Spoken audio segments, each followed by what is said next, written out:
The gentlelady from Florida, Ms. Murphy, to strike the last word. Thank you, Mr. Chairman. I would move to strike the last word. Gentlelady is recognized. We've been charged with writing important pieces of the bill that will become the Build Back Better Act. And I care deeply, both personally and professionally, about a number of the legislative proposals that we'll be discussing, like paid family and medical leave, access to childcare, retirement security, and health profession opportunity grants. More broadly, I recognize that in order to help working families, Democrats must advance these and other proposals through the reconciliation process because of Republican obstruction. You know, it's critical we legislate in a thorough and transparent way, even though, and I think especially because, Democrats are proceeding on our own. Process matters because I want my constituents to have faith in what I'm doing, and because a good process makes it more likely we'll produce a good bill that can actually become law. And yet to date, I've only received the text of Subtitle A through Subtitle E. And as far as I'm aware, our committee hasn't received official CBO scores of these subtitles, with the exception of Subtitle B, which involves retirement policy. And even more concerning, we've not yet received the remaining subtitles or the scores associated with them.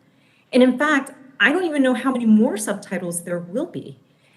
For example, we haven't seen the subtitle on prescription drug policy or the subtitle that will strengthen tax incentives to promote clean energy and combat climate change, nor have we seen the revenue subtitle that will pay for all of this.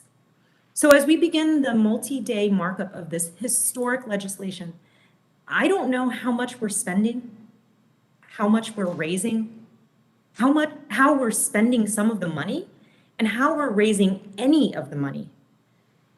And I want to emphasize, I don't blame the chairman or this committee for the current situation. We were given an artificial deadline by which to craft and mark up a big bill. And I believe this deadline was too rushed, driven by politics rather than policy. We need more time to get this process right. A little more time to ensure we have all the subtitles, not just some of them. A little more time to make sure we have official scores for all the subtitles, not just unofficial scores for some of them.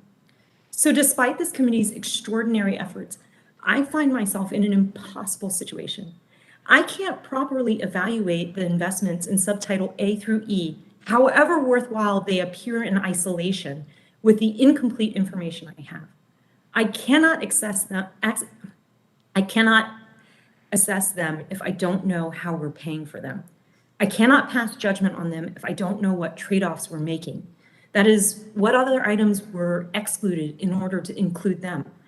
I don't think we can afford to do everything. And as a legislator, I have to prioritize and make tough choices. I don't think it's asking too much to want to see this bill in its entirety before voting on any part of it. I think that's asking for the absolute minimum, especially when we're proposing to create or change programs that will affect my constituents at every stage of their lives. And for this reason, and unless something changes, I have no choice but to vote no on each subtitle and on final passage. And this is incredibly frustrating and disappointing because I have consistently supported the use of reconciliation to help the American people. I'm trying to do the right thing here, but I believe we have to do it in the right way. And I remain optimistic that we will ultimately be able to vote for a targeted reconciliation bill containing many of our shared priorities. And I pledge to continue working to get this package to a place where I can support it, where it can pass both chambers, and where it can be signed by the president. After all, it is only the bills that become law that actually improve the lives of our constituents and make our great nation even greater.